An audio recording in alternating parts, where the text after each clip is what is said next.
Alan Turing, The Enigma, by Andrew Hodges. Introduction.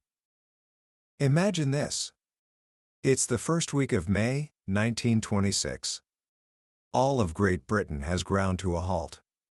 A massive general strike has shut down the railways, the docks, the newspapers. The country is paralyzed. For most people, it's a moment of crisis and confusion. But for one 13-year-old boy, it's simply a problem to be solved.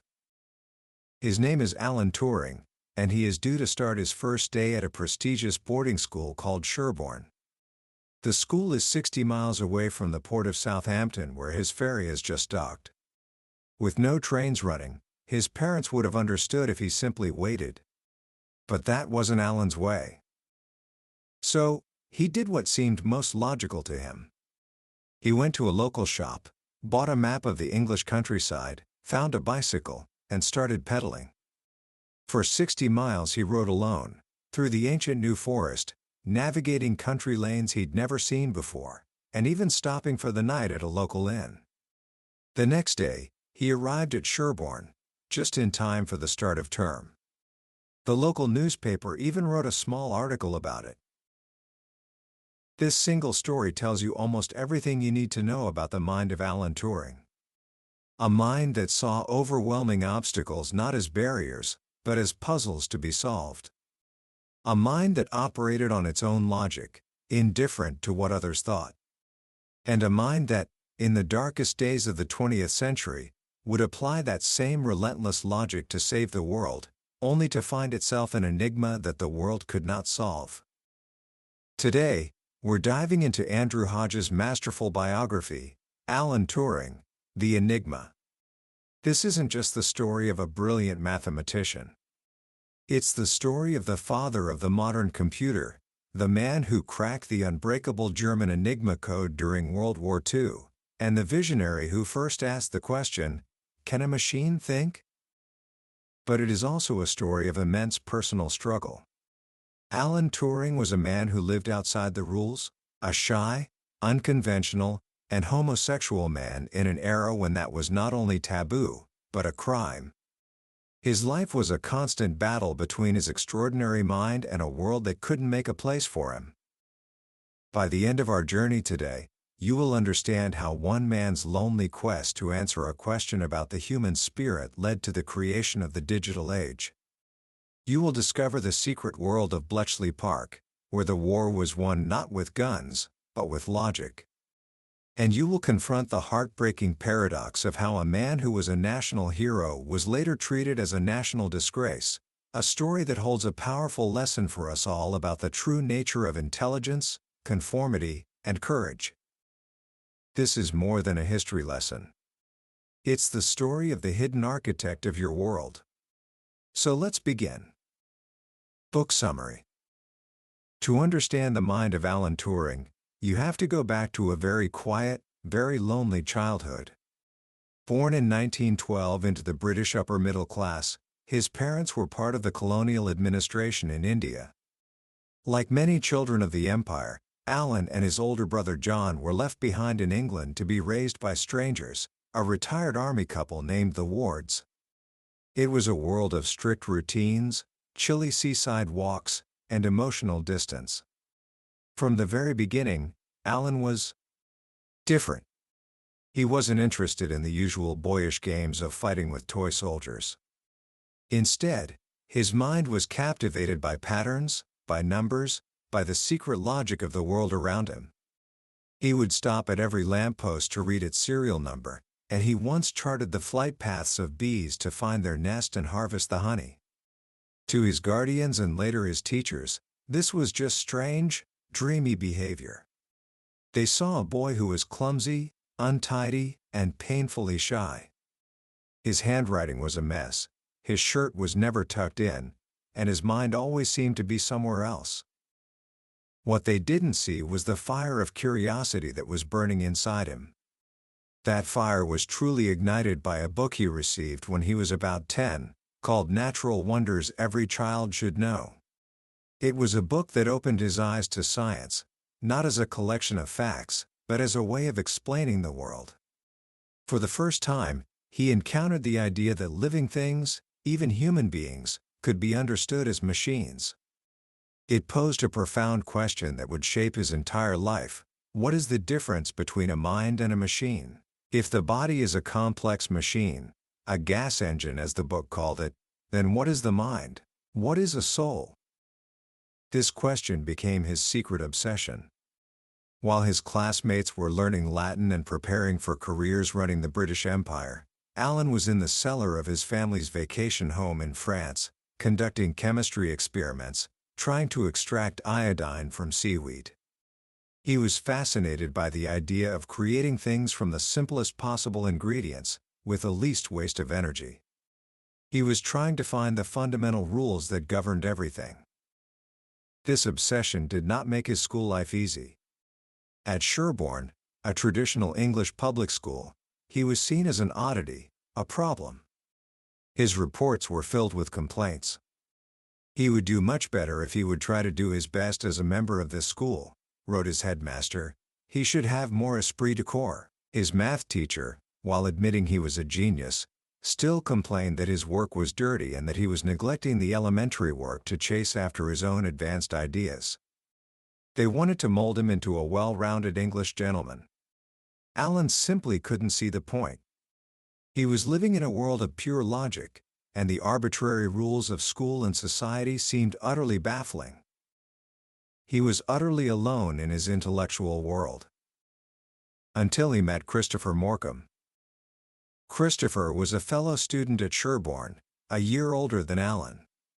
He was everything Alan wasn't: charming, confident, and brilliant in a way that everyone could recognize and admire. Like Alan, he had a deep passion for science. But unlike Alan, he effortlessly excelled within the system, winning prizes and scholarships. For Alan, meeting Christopher was like finding another soul in the universe who spoke the same language. He fell in love, with an intensity that was both intellectual and emotional. He wrote later that he worshipped the ground he trod on. For the first time, Alan had a reason to communicate, a reason to try to fit in. He wanted Christopher to admire him.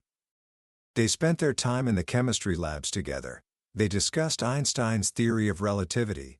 They challenged each other with mathematical problems. It was in these conversations that Alan's mind, which had been so private for so long, finally began to open up. He had found a companion. They both planned to go to Cambridge University to study science. Christopher won a prestigious scholarship to Trinity College. Alan, trying to follow in his footsteps, narrowly missed out. But he was determined to try again the next year. He looked forward to a life of friendship and shared discovery. And then, tragedy struck. On the 13th of February, 1930, Christopher Morcom died suddenly from a complication of bovine tuberculosis, an illness he had carried since childhood, but had kept secret from his school friends. For Alan, the loss was absolute. The world went black. The brilliant, colorful universe of shared ideas had vanished, leaving him in a silent, empty void. His intellectual and emotional anchor was gone. This devastating loss confronted Alan with the most fundamental question of all. Christopher's mind, his personality, his spirit, that brilliant spark of life, was it just gone? Or could something of him, something essential, survive the death of his physical body? Was the mind just a machine that had broken down, or was it something more? This question, born from the deepest personal grief, became the central driving force of his life's work. He wrote to Christopher's mother, "I feel sure that I shall meet Morcom again somewhere and that there will be some work for us to do together." He felt he now had a duty to do the work that both of them were meant to do. But to do that, he first had to answer the question, what, precisely, is a mind? What is a thought? Can a spirit exist without a body? This wasn't a question for religion or philosophy, not for Alan. It was a question for mathematics. He had to find a way to make it precise. He had to find a way to answer it with logic. And that is exactly what he did. When he went to Cambridge in 1931, he threw himself into the most abstract and fundamental area of mathematics, mathematical logic. He was drawn to a famous problem posed by the great German mathematician David Hilbert. Hilbert had asked, in essence, is there a definite, mechanical method, a rule of thumb process, that could, in principle, solve any mathematical problem? Think about what that means. A universal recipe for truth. A set of instructions that, if followed perfectly, could tell you whether any statement, from a simple sum to the most complex theorem, was true or false. Most mathematicians, like his professor G.H. Hardy, believed no such thing could exist. It would mean that creativity, intuition, and genius were just illusions. It would mean that mathematics, the highest pursuit of the human mind, could be reduced to a mechanical process, like turning the handle of some miraculous machine. But for Alan, this wasn't just an abstract puzzle. It was a way to get at the heart of what it means to think. What is a mechanical process? What is the absolute limit of what can be done by following a set of rules? If he could define that, he could begin to understand the boundary between a machine and a mind. And so, in the spring of 1935, while lying in a meadow near Cambridge, the idea came to him. It was an idea of breathtaking simplicity and power. He imagined a machine. Not a machine of gears and levers, but an abstract machine, a perfect ideal of a mechanical process. It would consist of just two things: a scanner that could read and write symbols, and an infinitely long tape, like a roll of paper, divided into squares. This machine would have a very limited set of abilities. At any given moment, it could look at a single square on the tape. Depending on the symbol it read, and its own internal state of mind, it would follow a simple set of instructions. An instruction might say, if you are in state 3 and you see the symbol X, then erase the X, write a Y, move one square to the right, and change to state 4. That's it. A finite set of states, a finite set of symbols, and a table of instructions telling the machine what to do for every possible combination. This simple machine, which became known as a Turing machine, was his answer to the question, what is a mechanical process? It was the most fundamental, stripped-down definition of computation ever conceived. But then came the masterstroke. He proved that it was possible to design one special Turing machine that could imitate any other Turing machine. This was the universal machine. Think about what this means. You wouldn't need a separate machine for adding, another for multiplying, and another for sorting names. You would only need one machine, the universal machine. To make it perform any task, you would simply write out the instruction table for that task and feed it to the universal machine on its tape. The universal machine would read the instructions and then execute them, behaving exactly as the specialized machine would have. In that single, brilliant idea, Alan Turing had invented the concept of a stored program computer. He had seen that the hardware of a machine could be fixed and simple, while the complexity and flexibility could come from the software, the instructions stored on the tape. It was the foundational idea of the entire digital age. And with this idea, he could finally answer Hilbert's question. He used a beautifully elegant piece of logic, a version of what's called a diagonal argument, to prove that there are certain numbers, perfectly well defined, that no Turing machine could ever calculate. This meant that there were mathematical problems that were unsolvable by any mechanical process. He proved that there was no miraculous machine for all of mathematics. There were absolute limits to computation. He had published this monumental work, on computable numbers, in 1936. He was just 24 years old. In answering a question in abstract mathematics, he had laid down the theoretical blueprint for the modern world. But more than that, he had found a precise, logical way to think about the divide between the mechanical and the mental. He had created a model for a brain, built not of flesh and blood, but of pure logic. The question of Christopher Morcom's spirit still lingered. But now, Alan had a new way to frame it. He had shown that a machine, built from simple, deterministic rules, could perform tasks of incredible complexity. How far could that go? Could a machine, in time, imitate the mind itself? This was no longer a philosophical game. As the storm clouds of war gathered over Europe, Alan Turing's abstract world of logical machines was about to collide with the brutal reality of a world at war. And the machine he had imagined on paper was about to become a weapon.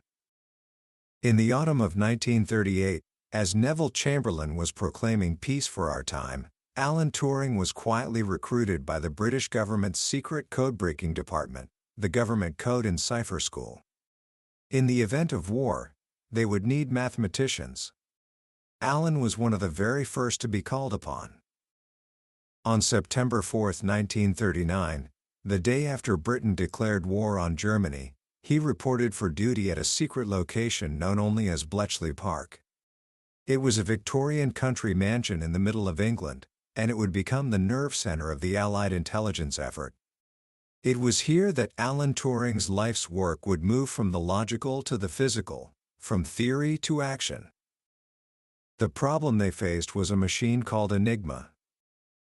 The Enigma was the cipher machine used by all branches of the German military to encrypt their radio communications.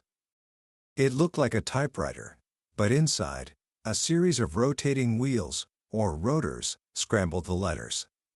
Every time a key was pressed, the rotors would click into a new position, creating a different substitution for that letter. With 3 rotors chosen from a set of 5, and a plug board that swapped letters before they even entered the rotors, the number of possible settings was astronomical, over 150 million. For every single message, the German operators would choose a different starting position for the rotors. The German High Command believed the Enigma was absolutely unbreakable. And for years, they were right. The British codebreakers had made no progress. But they had one precious advantage. In the summer of 1939, just weeks before the invasion of Poland, Polish intelligence, who had done remarkable early work on the Enigma, shared all of their findings with the British and French.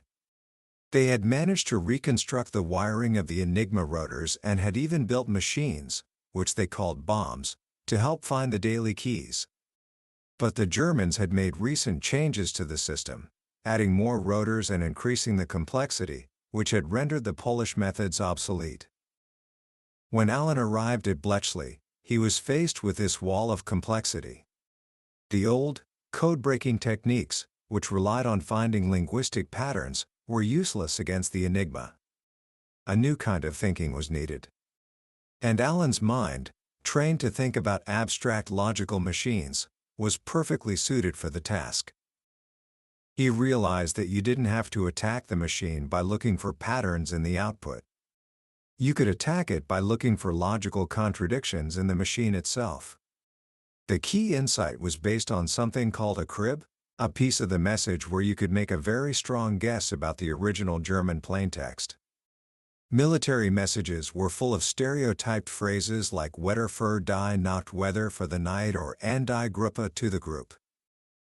Alan's idea was this: suppose you have a snippet of ciphertext, and you are almost certain it corresponds to the plaintext Wetter.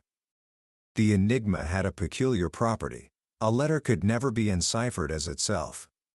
So, if the first letter of your ciphertext snippet was W, you knew instantly that your guess for that position was wrong. But the real genius was in what came next. Let's say your guess is that the ciphertext Lakencore corresponds to the plaintext general. For any given setting of the Enigma machine, you can test this hypothesis. If you assume the first letter L becomes G, this creates a chain of logical deductions. The machine is a closed system.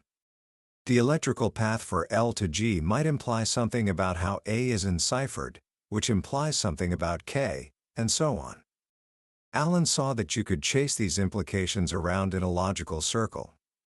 If at any point you reached a contradiction, for example, if your chain of deductions implied that E must be enciphered as E, which is impossible, then you knew your initial assumption about the rotor settings was wrong. And you could eliminate not just one setting, but billions of them in a single stroke. It was a brilliant application of the kind of logical thinking he had used in his 1936 paper. But chasing these contradictions by hand for every possible rotor setting would be impossible. The process had to be mechanized. So, building on the Polish Bombay, Alan Turing designed a new machine. This was not a computer in the universal sense, but a highly specialized, purpose-built logic machine. It consisted of dozens of sets of Enigma rotors wired together, all spinning in synchrony. The machine would take a crib and test every possible rotor setting at incredible speed. It wasn't looking for the right answer, it was looking for contradictions. When it found a rotor setting that didn't produce a logical contradiction, the machine would stop. A Wren, a member of the Women's Royal Naval Service, would then test that setting on a replica Enigma machine.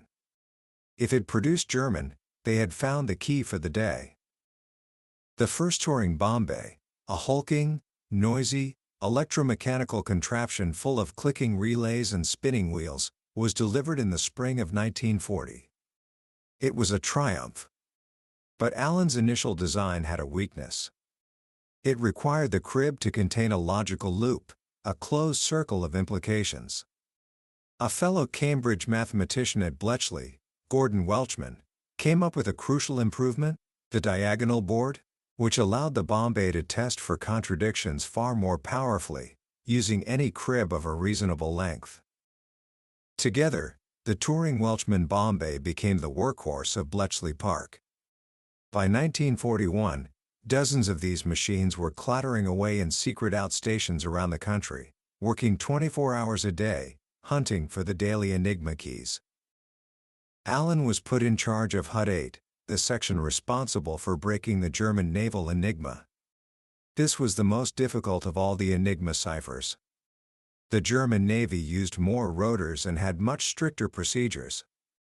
For the first year, Hut 8 made almost no progress. It was a period of immense frustration, as they knew that the U-boats were devastating the Atlantic convoys, the lifeline that was keeping Britain in the war. But Alan didn't just wait for cribs.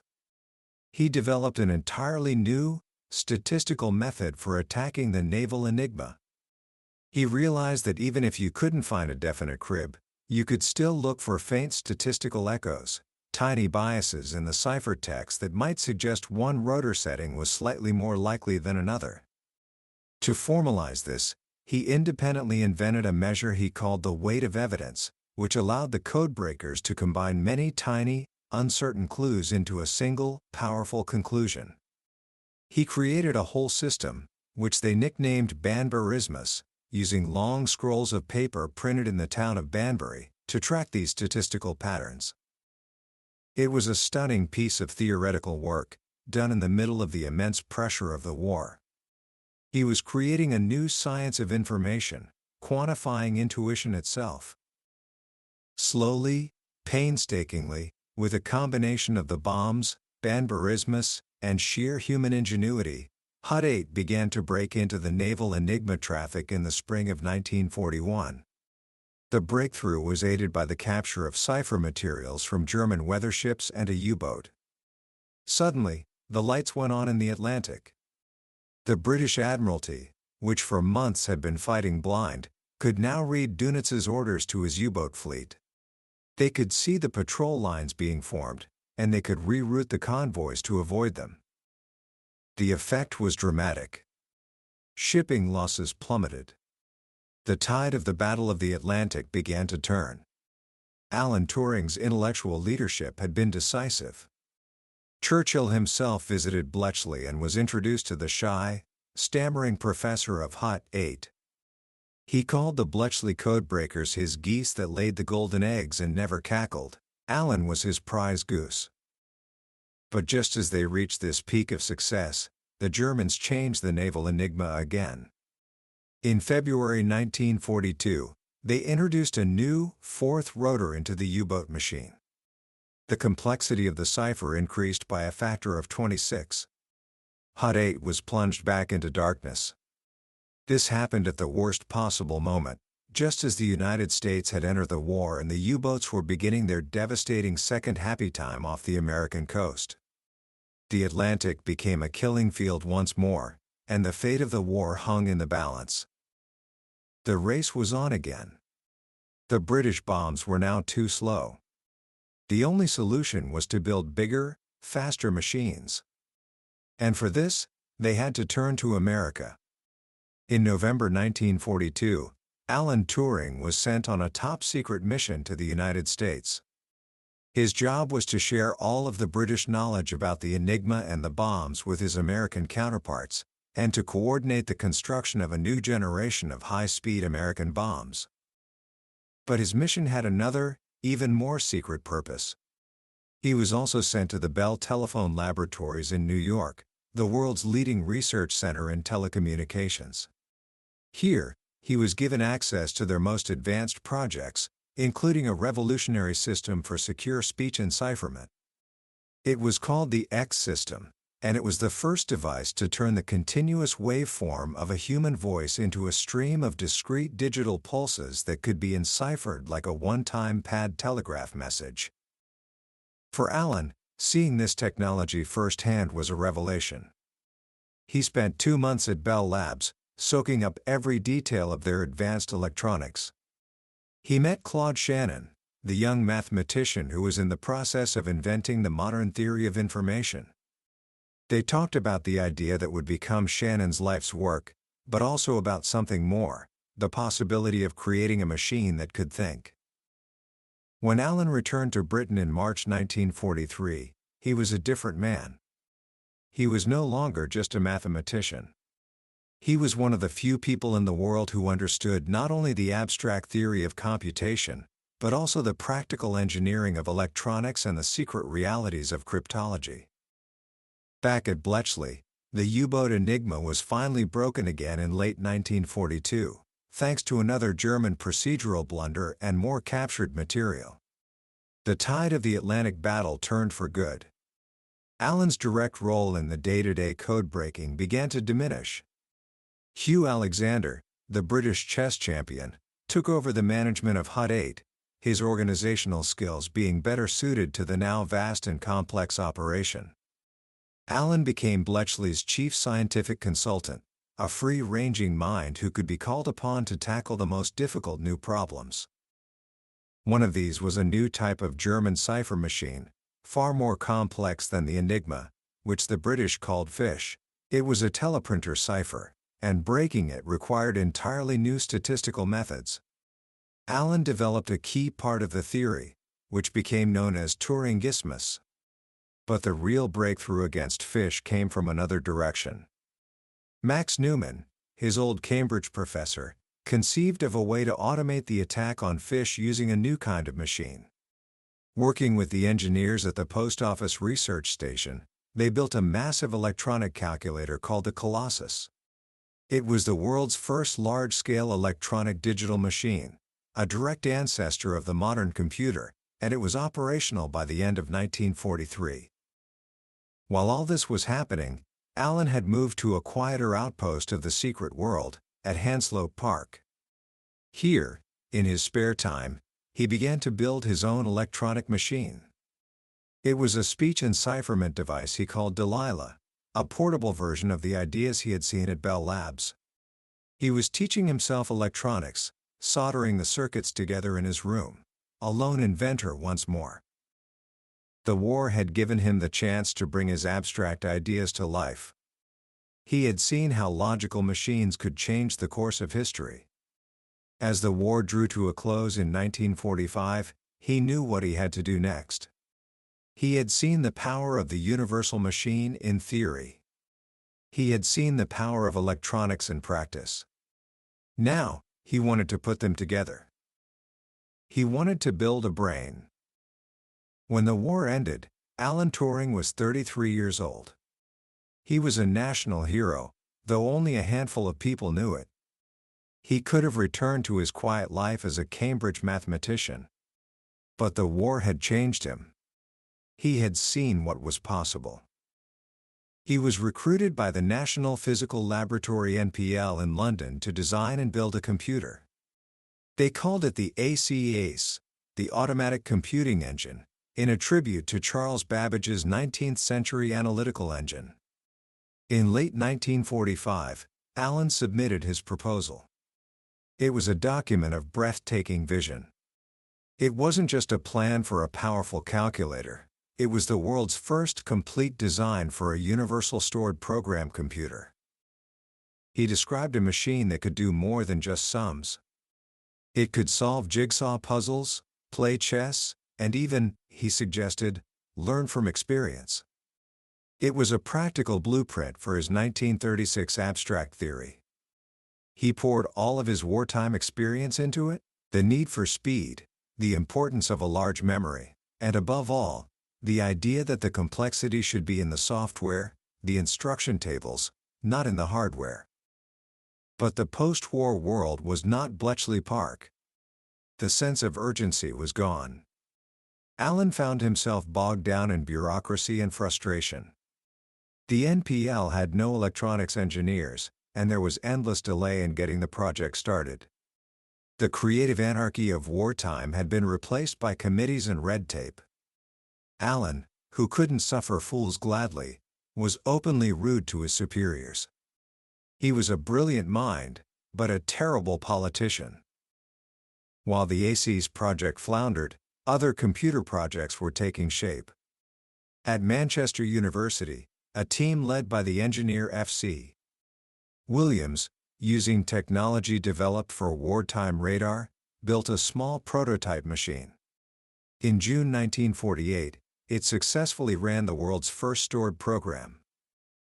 Allen was at a crossroads. He was on leave at Cambridge, disillusioned with the NPL. Max Newman, now a professor at Manchester, offered him a post. It was a difficult decision. He would be giving up his own grand design to work on someone else's machine. But Manchester had something the NPL didn't: a working computer. He resigned from the NPL and moved north in the autumn of 1948. At Manchester, he was an outsider again. He was officially the deputy director of the computing laboratory, but the engineers saw him as an eccentric mathematician who didn't understand practicalities. His role was to write the programming manual and develop the first applications. He did this, but his heart wasn't in it. His mind was on a deeper problem. With access to a universal machine, he could finally begin to experiment with the ideas that had fascinated him for so long. He wanted to use the computer not just to calculate, but to explore the fundamental processes of life itself. He returned to the question that had captivated him in Natural Wonders Every Child Should Know: how does an organism grow? How does a simple ball of cells, a heap of soap bubbles, organize itself into a complex, patterned creature like a starfish or a flower? Biologists spoke vaguely of morphogenetic fields, but no one had a clue how they worked. Allen believed the answer had to lie in chemistry and mathematics. He proposed a theory of reaction diffusion. Imagine two chemicals spreading, or diffusing, through a field of cells and reacting with each other. He showed that under certain conditions, this simple process could spontaneously break its symmetry and create stable, repeating patterns, waves of chemical concentration that could form spots, stripes, or the spiral patterns of a fir cone. He was trying to find a mathematical explanation for the creation of form in nature. He used the Manchester computer to simulate his equations, producing patterns that look like the dappling on a cow's hide. It was a revolutionary idea, one of the very first applications of a computer to theoretical biology. He was trying to crack the code of life itself. At the same time, he was publicly defending his most challenging idea: that a machine could think. In 1950, he published a paper in the philosophical journal Mind called Computing Machinery and Intelligence. It was here that he proposed the famous Turing test, or as he called it, the imitation game. The game is simple. A human interrogator sits in a room and communicates via a teleprinter with two other people in another room. One is a human, the other is a computer. The interrogator can ask any question they want. The goal is to determine which is the human and which is the machine. Turing's argument was this: if a computer could play this game so well that the interrogator couldn't tell the difference, then we would have no logical reason to deny that the machine was thinking. He boldly predicted that by the year 2000, computers would be able to play the imitation game so well that an average interrogator would have no more than a 70% chance of guessing correctly after 5 minutes of questioning. He was trying to sweep away centuries of philosophical debate and replace it with a simple, practical, operational test. He believed that intelligence was not some mysterious, spiritual essence, but a quality of performance that a machine could, in principle, achieve. His life in Manchester in the early 1950s was a strange mixture of brilliant, groundbreaking work and a quiet, lonely personal life. He bought a house and settled down, but he remained an outsider. He was a world-famous scientist, but he was also a man with a secret that was becoming increasingly dangerous to keep. In December 1951, he met a young, unemployed man named Arnold Murray on a street in Manchester. Alan was 40, Arnold was 19. They had lunch, and Alan invited him to his home. A relationship began. For Alan, it was an attempt to find the human connection he had craved for so long. For Arnold, it was a glimpse into a world of comfort and culture he had never known. But the relationship was shadowed by misunderstanding and inequality. And it led to disaster. In January 1952, Alan's house was burgled. He reported it to the police. In the course of their investigation, he admitted that Arnold Murray was an acquaintance of the burglar. The police asked how he knew him. And Alan Turing, the man who believed in telling the truth, told them. He wrote a 5-page statement detailing his sexual relationship with Arnold.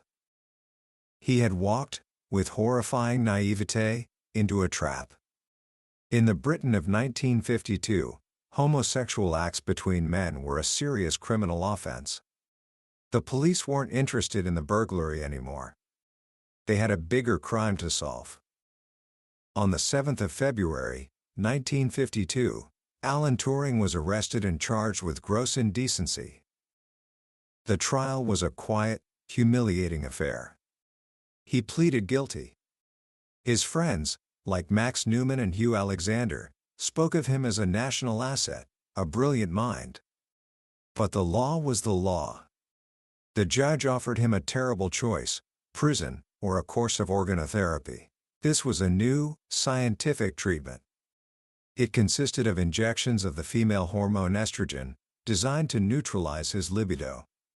It was, in effect, chemical castration. Wanting to continue his work, Alan chose the treatment. For a year, he endured the injections. They rendered him impotent, and caused him to grow breasts. He bore the humiliation with a grim sense of humor, telling his friends, "I'm growing breasts." But the inner cost must have been immense. The state he had helped to save had declared his very nature to be a sickness that needed to be cured. His security clearance was revoked. He was barred from any further government work, and he was no longer allowed to travel to the United States. He was a marked man. He tried to carry on as if nothing had happened. He continued his work on morphogenesis. He started consulting a Jungian psychoanalyst, trying to understand his own mind through the analysis of his dreams. He went on holidays abroad, to Norway and Greece, searching for a place where he could be free. But he was trapped. He was a man who had lived his life by the principles of logic and truth, in a world that ran on hypocrisy and prejudice. On the evening of June 7, 1954, Alan Turing died alone in his house. The inquest found that he had died from cyanide poisoning. Beside his bed was a half-eaten apple. The coroner's verdict was suicide. He was 41 years old. His mother refused to believe it, insisting it was a tragic accident from one of his chemistry experiments. But the apple, so reminiscent of the poisoned apple in his favorite film, Snow White, seemed to tell a different story. It was a final, cryptic message from a mind that had spent its life creating and breaking codes. The man who had imagined the universal machine, who had broken the enigma, who had asked if machines could think, had been brought down by a system that couldn't tolerate the simple truth of who he was. Commentary. What do we make of a life like Alan Turing's? It's a story that is almost too heavy to hold. On one hand, you have this monumental achievement, the kind of world-changing impact that very few people in history ever have. And on the other, you have this story of profound personal sadness and a tragic, lonely end. For me, the most powerful lesson in Turing's story is about the courage of the outsider. At every stage of his life, he was the odd one out. At school, he was the dreamy boy who didn't care about sports. At Cambridge, he was the shy, awkward mathematician who didn't quite fit into the polished intellectual circles. At Bletchley Park, he was the civilian professor among military men, a man who saw solutions that others couldn't even imagine because he wasn't bound by their rules. And in society, he was a homosexual man who refused to live a lie. His entire life was an act of defiance against the pressure to conform. And it was precisely this quality, this inability to accept the world as it was presented to him, that was the source of his genius.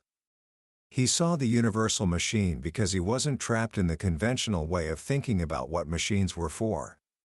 He broke the enigma because he approached it with a pure, abstract logic that was alien to the military mind. He asked if machines could think because he wasn't afraid to question the sacred boundary between humanity and everything else. His life is a powerful reminder that the most revolutionary ideas, the breakthroughs that truly change the world, often come not from the center, but from the margins. They come from the people who don't quite fit in, who see the world from a different angle, who are willing to ask the stupid questions that everyone else takes for granted. But there's a darker lesson here too. Turing's story is a devastating indictment of what happens when a society values conformity over genius and prejudice over truth. Here was a man who had contributed more to the Allied victory in World War II than almost any single individual. He was a genuine hero. And yet, the very society he helped save turned on him, prosecuting him not for any harm he had done, but for who he was. His treatment was a failure not just of law, but of imagination. The authorities saw him not as a unique and brilliant mind, but as a problem to be solved, a security risk to be managed. They reduced a complex human being to a single, frightening label. And in doing so, they lost him. It's a chilling example of how systems, even the ones we build to protect ourselves, can become blind, unthinking machines that crush the very humanity they are supposed to serve. So, what can we take from this? How can we apply the lessons of Alan Turing's life to our own? First, I think, is to cultivate that Turing-like courage to ask fundamental questions. In your own life, whether it's at school, in your future career, or in your personal relationships, don't be afraid to challenge the obvious way of doing things. Ask why. Ask what if we did it differently, like Turing with his bicycle during the general strike. When the conventional path is blocked, have the courage to find your own. Second, embrace what makes you different. Turing's power came from the fact that his mind didn't work like everyone else's. In a world that is always trying to make you fit in, have the courage to be yourself. Your unique perspective, the thing that makes you an outsider, might just be your greatest strength. And finally, Turing's story is a call for a deeper kind of empathy. It's a reminder to look past the labels that society puts on people and to see the complex, brilliant, and sometimes fragile human being underneath. It's a challenge to build a world that is a little more tolerant, a little more accepting, and a little more willing to make room for the minds that don't fit the mold. That was a summary of Alan Turing, The Enigma by Andrew Hodges. We've journeyed through the incredible highs and the devastating lows of his life today, but I'll be honest with you, a summary can only ever be a map. The real treasure is in exploring the territory yourself. The real magic happens when you read the book and live with the story, when a particular detail or a quiet moment of reflection reveals a truth you didn't expect. This summary is just a starting point, a way for you to decide if this journey is one you want to take. If anything we've talked about has sparked your curiosity or touched you in some way, I truly encourage you to pick up a copy. Reading it isn't just about learning history, it's an experience that can change how you think about intelligence, courage, and the world we live in. You can find a link to the book in the description below. Also, if you found this summary valuable, please take a moment to click that like button and subscribe to the channel. It lets me know that these deep dives are making a difference, and it ensures you won't miss our next exploration into another life-changing book from the billionaire's bookshelf. Let's keep growing together.